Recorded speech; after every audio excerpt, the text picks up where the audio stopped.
Good morning, students. I welcome you all once again for the software testing class. So, discussing unit number 3, session 4, static testing techniques. Yes. So, we were discussing yesterday in the last class how was the formal review process going on. Yes. So, there were team were there, their various members were there. What were their objectives? What were their agenda? What they have to do? All those things what we discussed. Yes. Then today we'll continue the same thing again. So, checklist will be there. What do you mean by checklist? So different types of checklists are there. So for SRS checklist, design checklist, GUI checklist, website checklist, and formal code reviews. So we have seen the reviewing. So static testing is a process of testing the things manually without executing the program. That we need to check the design document. We need to check this SRS. We need to check the code, everything manually. Everything we are going to do manually here. That is what you call static testing. We may use some tools also for checking what you can call or for performing static testing. Yes. Fine. So in today's session, we'll be discussing the various checklists available. Is what is a checklist? Checklist is nothing but what are the things to be checked in a design or in a what you can SRS or in a code that. So what are the things to be checked? We may not be doing what to be done there. So a list is given here. Like we need to do the we need to check the following things you can call. That is what you call checklist. Yes. Then there are different types of checklists are there. SRS checklist, design checklist, GUI checklist, website, and formal code reviews. All these things we're going to discuss in today's sessions. You can call. It's fine. Yes, next. Yes. What do you mean by first one is SRS checklist. SRS stands for Software Requirement Specification Checklist. Is there any ambiguity in the SRS document because of the natural language? Because of the natural language used. Yes, for example, in SRS, so the software requirement specification, we may use what you can our language, English. Commonly we use English language, or maybe any other language like Kannada also we may use it. So because of that, so while interpreting the things, while understanding the things, while identifying the requirements, there may be whether there is any ambiguity. Ambiguity means confusion, whether to do this or that. Yes, so you're in the state of confusion. We call that as an ambiguity there. So is there any ambiguity in the SRS document because of the natural language used? So he might have told orally, you might have written in a language, yes, or the client might have not told properly his requirement, and so on. It happens that yes. Are the user requirements completely covered in the document? What we need to check whether the requirements of all the requirements of the client are completely mentioned or covered in the document or not. We need to check it that. Next, is a functional requirement and non-functional requirement specified in the document? We have seen so there are two types of requirement: the functional requirement, which is your purpose or the main objective of your project. Whereas non-functional requirement, there are many other like performance, throughput, efficiency, and so on that. So which are the parameters you need to check that? There's so many non-requirement parameters are there. Yes, whether all to be checked or which parameters are important for him, that will be mentioned in SRS. Then is there any inconsistency in different portions of the software? Whether the software is consistent or inconsistent, what you can call it. You need to check it, what you can call. Yes. So these are the things what we need to check in SRS checklist, what you call. What is that? First one is any confusion is there in the document? Any confusion, ambiguity, what you can call. Because of the natural, we may write it in Kannada, for example. Our natural language may be Kannada, or we may write it in English, but still it may be confusion for us. Then whether all the requirements are completely covered or not, we need to check it there. Next, all functional requirements and all non-functional requirements are mentioned or specified in the document. We need to check. Then, is there any inconsistency in different portions of the software, whether it is consistent or inconsistent?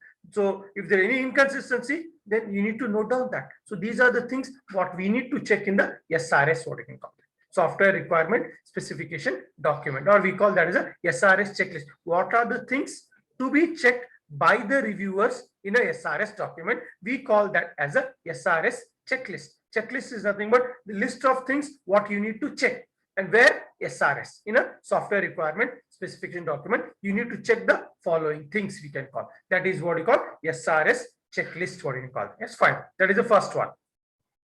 Next, some more things again. What is that? Is it easy to make changes to the SRS document? Suppose the SRS document is not proper. You need to modify something. Whether we are able to modify the SRS document or not, you need to check. Any modifications are permitted or not. Next, is it possible to correlate each requirement with the corresponding design, test case, etc.? Whatever the requirements are mentioned, whether those requirements are implemented in the code, whether implemented in the design, whether we are able to test, all those things you need to check it. Is it possible to correlate your each requirement with the design, test case, coding, etc.? Whether all the requirements are implemented in your software, whether it may be in the form of a code, whether it may be in the form of an algorithm, or either it may be in the form of a design or maybe test case. Whether all the requirements are implemented or not, you need to check it. Next, is the SRS document usable during the remaining stages of development? What is that? Whether your document can be used in the remaining. So this is your SRS is the first phase, software requirement specification. Whether this document will be helpful in design, this document will be helpful in coding, whether this document will be helpful in testing and all. We need to check it. That is what, whether this document can be used during the remaining stages of development. So this is your SRS. Next will be a design. Next will be coding. Next will be testing. Whether this document will be helpful or not, you need to check it. And is this SRS document validated by the client? Whether this document is checked or not. Validate is whether whatever you are given the SRS, what you call, the client also has to check it. Yes, these are my requirements. If anything is missed out, he should tell it. Or if anything is wrong, he may ask you to modify something. Yes, that is what we can call. Yes, so whether it is validated by the client. So these are the things what we need to do, or we need to check in the SRS document, what you can call this. Fine. Just go through this SRS checklist. Somebody, it's fine.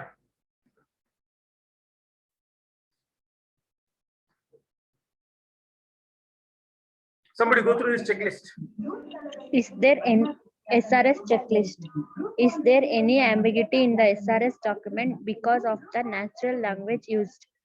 Are the user requirement completely covered in the document? Is every functional requirement and non-functional requirement specified in the document verifiable? Is there any inconsistency in different portions of the software? Next, continue. Is it easy to make changes to the SRS document? Is it possible to correlate each requirement with the corresponding design, test case, etc.? Is the SRS document usable during the remaining stages of the development? Is the SRS document validated by the client? Yes. So these are what you can call, these are the things what we need to check in the SRS document. We call this as a SRS checklist, what you can call that. Yes, fine. Next is your design checklist. In the designing phase, what are the things with the design, what they have designed, the design engineers, we need to check whether the design is right or not. What we need to check that. So that list, we call that as a design checklist. What are the things that we need to check in the designing? Is given in a list, we call that as a design checklist. So what is the first one? Whether every functional requirement considered. So in the SRS, the functional requirement as well as non-functional requirements are given. Whether all the functional requirements have been considered in the design or not, you need to check. That is very, very important. It's what all the requirements, especially functional. Your functional requirement is nothing but the basic requirement or the purpose of the software. You're developing the software for a particular function, like maybe for banking purpose, maybe for reservation purpose, or maybe for what you call hospital management and so on. That. So whether that purpose is fulfilled or not, you need to check it. So whether that has been implemented or not, that is what you call functional requirement. Next, are the performance requirements met? Performance, that is, these are performance, throughput, efficiency, security, all they're all what is the non-functional requirement. So whether the performance, what is the time taken to perform the particular function, so whether they are met or not in the design. Then are the design constraints or limitations recorded? So there will be some restrictions there, or constraints will be there, whether they are noted down or not there. Then any assumptions what you have made, whether they are correct or not. What assumptions are made and are they correct or are they okay? So you may make some assumptions there before designing. So whether this, based on this assumption, you may develop the algorithm or you may develop the functional requirement. Whether those what you call assumptions are correct or not, you need to check it. That is what we call. So these are the things what we need to check in what you call in the checklist, which is this checklist, design checklist. Yes, go through this somebody. Is every functional requirements is considered?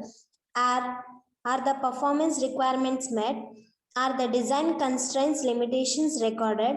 What assumptions are made and are they okay? Okay means correct, whether the assumptions made are correct or what, you need to check that. That is what about your design checklist. Some other things what we need to check that. Then, are the external interfaces specified? So while designing, you may interface so many tools, so many technologies, so many software. Whether those interfaces are specified or not, you need to check it. Are the external interfaces specified or not? So interface is nothing but you want to link between two different tools, two different softwares. You have got some software. So what module you have to specify or what software you want to specify, that has to be shown, what you can call. That has to be specified in the design. So external interface is specified or not. Then is the design modular? Whether the design what they have made, whether it is single module or different module, it should be usually modular, different purposes. Like what you call, if you consider banking, saving account one module, current account one module, what you call debiting account, transferring money one module, or receiving money one module, and so on. It can be there. Yes. Or for example, if you consider admission, diploma admission, a seat allotment may be one module, displaying of the seat matrix may be one module, list of what you can call seats available one module, and so on. List of branches, list of colleges, we may have different modules. Cancellation of a ticket or admission may be a one module, and so on. So whether the design is modular or not, you need to check it. Then, is the prototype of user interface demonstrated to the user and feedback obtained? Whether the prototype is nothing but a sample program, whether you have been given it to the user or the client and you have taken the feedback from that. Simply without consulting the client, if you go on doing your software, designing your software, and later at the end, if you identify that software is not meeting the client requirements, then your efforts will be wasted. So because of that, whatever you do, so get it the approval or consent from the client or a feedback, so that it is approved. If he says any modification, you can do it then, so that there will not be any wrong things at the end. There will not be waste of your time, your efforts, and so on. And whether the data structures are identified, what data structures you're using, maybe linked list or maybe doubly linked list, or you may use a tree, you may use a heap, or whatever it is. Maybe yes, stacks, queues, and so on. What data set you're using, you need to specify that. So all these things you need to check it in the case of design checklist. Go through somebody.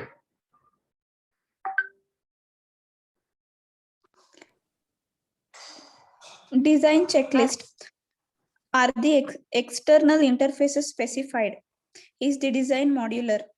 Is the prototype of the interface demonstrated to the user and feedback obtained? Are data structures identified? Yes. So these are the things what you need to check while in the design checklist. These are the things what you need to check, whether properly is modular, whether design is modular, interface is specified, data structures are specified, and prototype they have specified also, and they're taken feedback from the client or a customer. What you need to check it. Yes, fine. That is about your design checklist. What you can call. Next, some other things are, what is that? Next things related to design checklist. Whether the sizes of data files specified. What should be the size of the data file? There will be some limit. It should not cross maybe like 1000 kilobytes or maybe 1 GB, something like that. They will specify that, not more than that. And which algorithms are the algorithm which they have chosen, whether it is right or not. Yes, or whether it is the algorithms are what you can call taking less amount of time, whatever it is. You need to check that. Are the chosen algorithms correct? So whether the algorithm what they have chosen, whether they are, those algorithms are fulfilling the functional requirements or not, you need to check it there. Then, is the detailed design for each module done? So in the previous slide, we have checked whether it is modular. Again, in module, there will be some smaller sub-modules may be there. So for whether the designing for each module is done in detail or not. So there may be 5 modules, main modules, and each module, again, they should specify the individual detailed module. Yes. Then, is error handling taken care? Yes, taken care or not. Yes, what is that error handling? If there are exceptions, so whether it will give you a message or not. Yes, something. All those things, error handling taken care. Then is the help engine design and integrated. So every module or every software, whatever, you should always have a help menu, what you can call. You see any software you use, always at the end, which if it is menu driven, last menu will always be help there. How to use that software, or you maybe want to, like for example, if you use Turbo C editor, so you don't know the syntax of for loop, so go to the help and check for, you'll get the syntax of for loop with an example.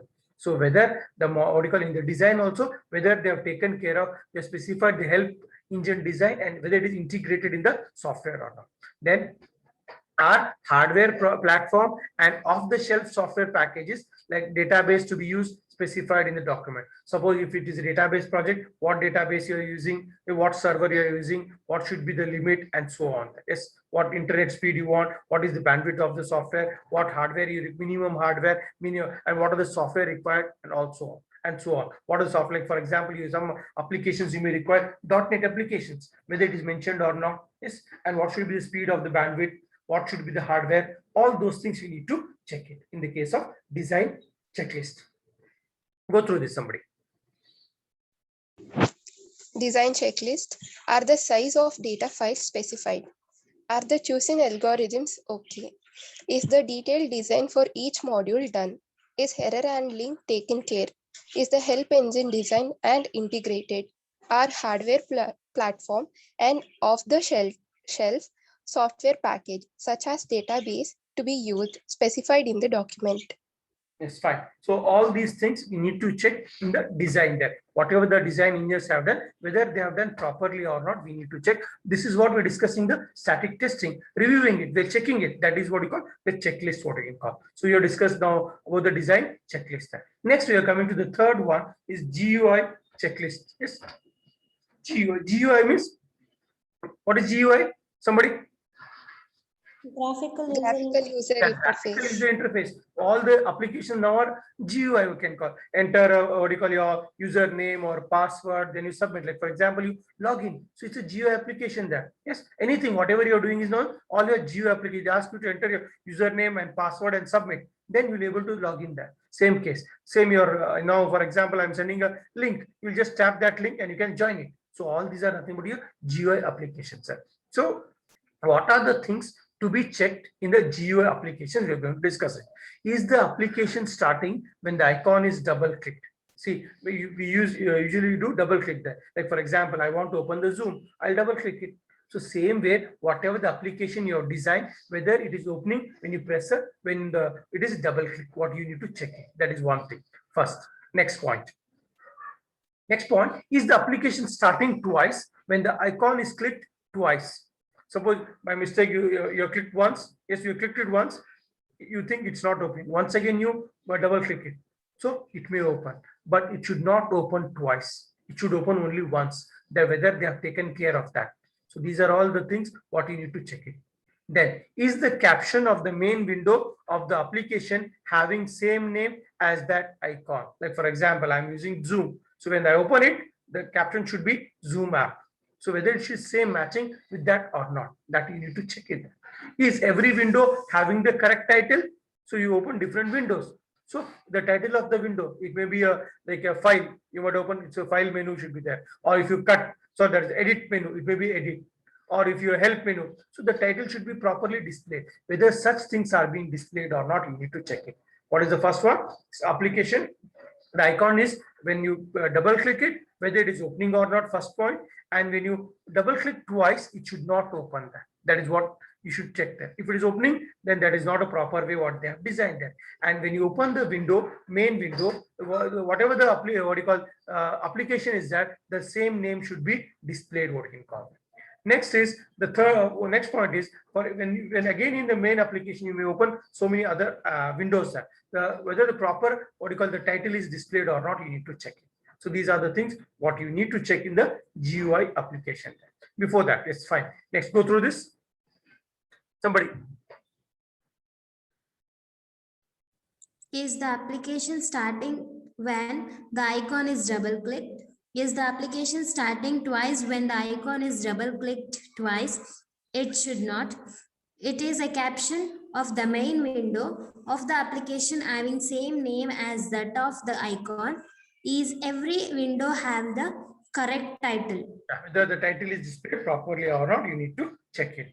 Then some other things. What is that? Then yes, next. Do all the screens have consistent look and feel?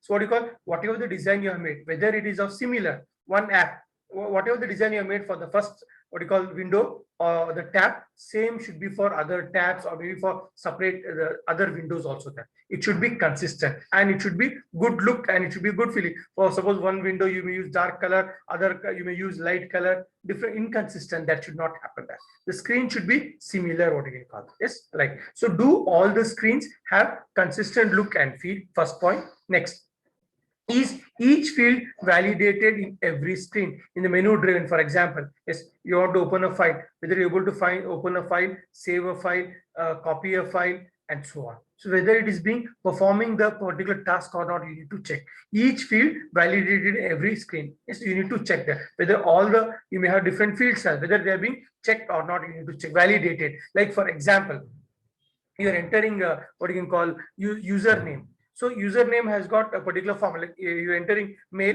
so it should end with the Gmail. If it's a Gmail, it should end with the Gmail, for example. Yes, gmail.com or whatever it is. So if it is not there, it will give you error message there. Yes, that's what we can call. So whether it is validated properly or not. For example, what you can call your password. Password should have what do you call, some minimum 8 characters, and it should include capital letters and small case and special characters. If you enter any other than that, it should give what you can call error message. That is what we call validated there. If, like for example, in the salary column, if you enter characters, immediately it should display the message invalid data. You can know. Yes. So if wrong input is entered in a field, is an error message getting displayed or not? See, as I told you, in a salary column, if you enter character, immediately it should display a message invalid data. Enter only numbers. Yes, fine. Is double quote or single quote allowed in a text entry box? So you need to check it. Whether single quotes are allowed or double quotes are allowed.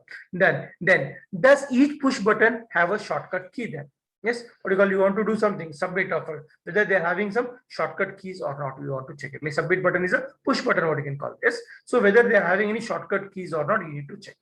So all these things you need to check in the graphical user interface checklist. Yes, somebody go through this.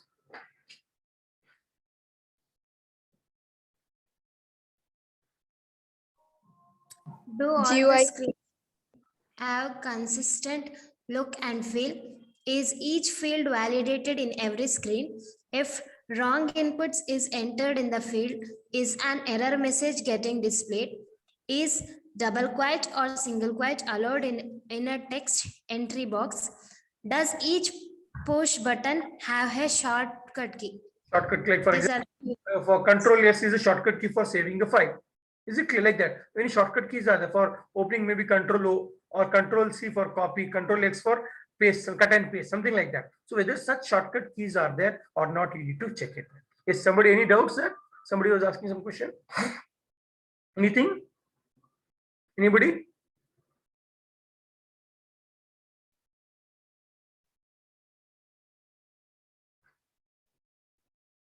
Okay, fine. Is it clear about the GUI checklist? Yes, fine. So these are the things what we need to check in the GUI checklist. Now, when there's a website checklist, now, for example, you're developing a website now. So in the website, if the application is a website, what are the things you need to check it? You can call it. Yes, that is what things, what do you call, the list, checklist for a website application or website, what do you call, app, you can call it. Yes, whether does the website work exactly in the same way for the web, for all the web browsers. See, important first point is what you call, you develop the website. So there are so many browsers, he doesn't know which browser the client may be using there, customer be using there. So whether your what you call, website should be open in the Chrome, maybe Opera, maybe your Mozilla, or maybe any other Internet Explorer and so on, whatever it may be there. So whether website is, you are able to open in all the browsers or not, you need to check it. First point. Next, is every link checked? So there you may give so many links, home, then you can sub menu or and so on, whatever, whether all links are opening properly or not. Then is the content getting downloaded in maximum 10 seconds. Suppose, like for example, our college website is there. You may see the website of our college and you want to download the information about a particular department, like CS, computer science department. Whether the information about the CS, whether it is able to download in 10 seconds, whether it is able to download. Then whether you can take printout of a particular website. Is every page printer friendly? Suppose somebody wants to take the printout, whether you're able to take printout or not. Then suppose location map, you can call. Is there a site map? Somebody wants to reach our college for admission, whether site map is there or not. And whether there is a search option, they want to search about computer science department. So a search button should be available. Search option should be available in the website. So all these things are there or not, we need to check it. That is, these are the things what you need to check in the website checklist. Somebody go through this. Website checklist. Does the website work exactly in the same way for all the web browsers? Is every link checked? Is the content getting downloaded in maximum 10 seconds? Is every page printer friendly? Is there is a site map? Is there is a search option? So whenever you're checking for a website, all these things you need to check. Your website is supporting the multiple web browsers. All links are checked. That what you call, any link should be downloaded in maximum 10 seconds. Whether able to take a printout, whether the location of your college or office is mentioned, site map is there, and you want to search anything, search option is available or not. So that is what we need to check in the website applications. What it is. Other things then is accessibility for disabled provided. So we have seen what you call now, what I can, it's very important now, the persons with the physically challenged persons, whether they are able to access the software or not, or website or not, you need to check it. Is accessibility for disabled provided? Are any plugins required? If so, is the option for downloading provided or not?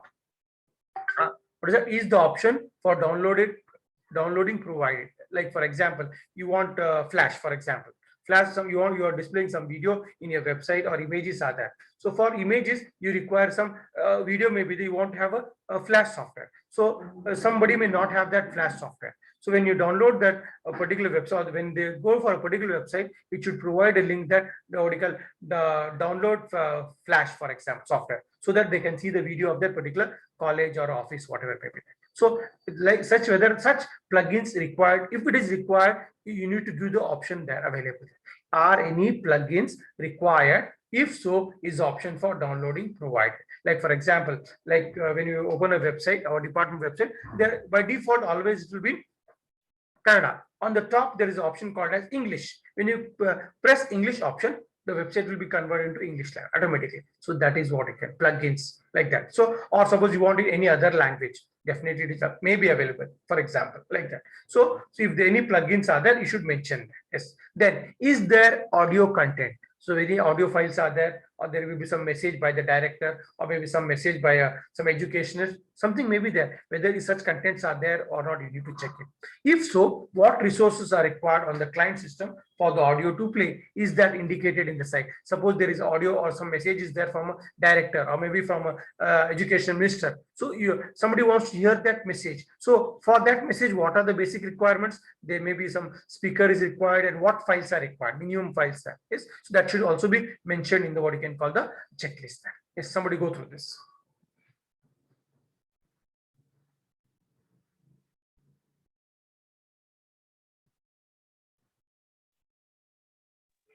Is accessibility for disabled provided? Are any plugins required? If so, is the option for downloading provided? Is there audio content? If so, what resources are required on the client system for the audio to play? Is that indicated in the site? Yes, so these are the things what you need to check in the website, what you can call. Yes, fine. Next. Yes, so that is about the checklist. So what are the different checklists what you discussed? Can somebody answer me? Different types of checklists what you have discussed now. SRS checklist, design checklist, GUI text checklist, website checklist. Yes. How many are there totally? 4. Four checklists. 4. Four checklists are there. Somebody else tell me once again which are the checklists. Somebody else, not the same student.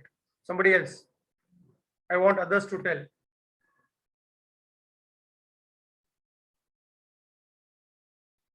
SRS checklist, design checklist, GUI checklist, website checklist. And website checklist. Yes, so these are the things what the reviewers have to check in. Now we'll come to the next topic. The what is that? What we need to check here is about formal code reviews. What is that? So what is that? We need to check the what you can call code here. So what are the things we're going to check in the code? Source code is reviewed to check the following information. So you written the program. So you write a code in a particular language, maybe C or Java or whatever it may be. Yes, C++ and so on, whatever. Yes, so you may write a code in a specific programming language. So we need to check that. What is that? What we are going to check here, whether coding guidelines are followed or not. So some guidelines are for every programming language has got some guidelines. We'll be discussing that in the next topic or maybe the next session or next two sessions. What are the guidelines? What are the guidelines for Java language or what are the guidelines for C programming? We're going to discuss. So whether those guidelines are followed or not, we need to check it there. Is first point in the source code. Then completeness in implementing the functionality. The functionality, you identify the functionality, the SRS, whether that function has been implemented completely or not. While writing the code, you may forget something. It happens there. It's not intentionally, by mistake there. So you may think that it's completed, but some part might have been missed there. It happens sometimes. Next, whether there is unreachable code there. So sometimes the code is not, you might have seen this error in your program, in your data structures or your C or even ADA program, unreachable code. It's like the whether the code is unreachable or not, you need to check. And whether the code is maintainable or not. You need to check all these things. Yes, what are these? Somebody go through this. So these are the things where we need to check when a particular program has been written or source code is reviewed to check the following things. What are the things to be checked? Somebody go through this.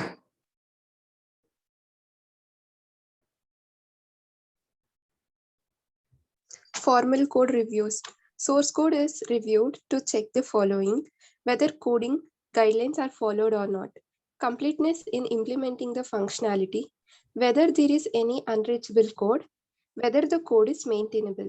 Yes, fine. That is about your formal code reviews. Next, whether the code is written by the programmer or copied from the public domain software. See, on everything is available on internet nowadays. Yes, it's available on internet. So the code, whatever is written, whether it is actually written by the programmer or copied by somebody else from public domain. So many tools are available nowadays on internet. If you type something, so it's you can, so many codes are available, so many links are available, so many pages of links are available there. Yes. So whether it is copied from that domain or not, you need to check it. Whether the code is written by the programmer or copied from the public domain software, you need to check. Then whether the code is portable, if portability is requirement. Like for example, so you might have used what you can call use a particular version, yes, and whether the same version is compatible there or not, or when you modify some other software, whether the software is portable or not. Like for example, you have written the what you can call, you might have written a document using Windows 2003, for example, yes, Office 2003. Whether the same software, the same file you are able to open in 2007 or not. Portability. Or you might have used Windows XP and you want to develop your application, the customer may have Windows 10, whether it is compatible or not, or portable or not. You need to check whether the code is portable, if portability is requirement. Yes, this one. Next, whether the code is written for easy testability and whether the debugging code is written or not.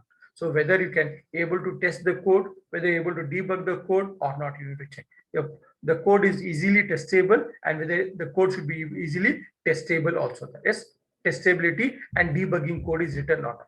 Whether the performance issues are taken care and whether the code has to be optimized. So you know the performance. So whether they have taken care the what you call the non-functional requirement such as performance, and with, if possible, you can minimize the code or not minimize, optimize. The best possible code can be written. Sometimes you drag the, you may write longer things, the long code. The same thing can be optimized, what you can call. The best code can be written.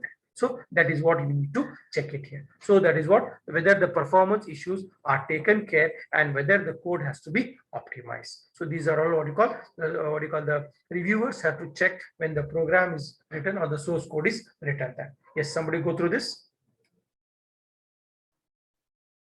Whether the code is written by the programmer or copied from the public domain software, whether the code is portable, if portability is a requirement, whether the code is written for easy testability, and whether the debugging code is written or not, whether performance issues are taken care, and whether the code has to be optimized.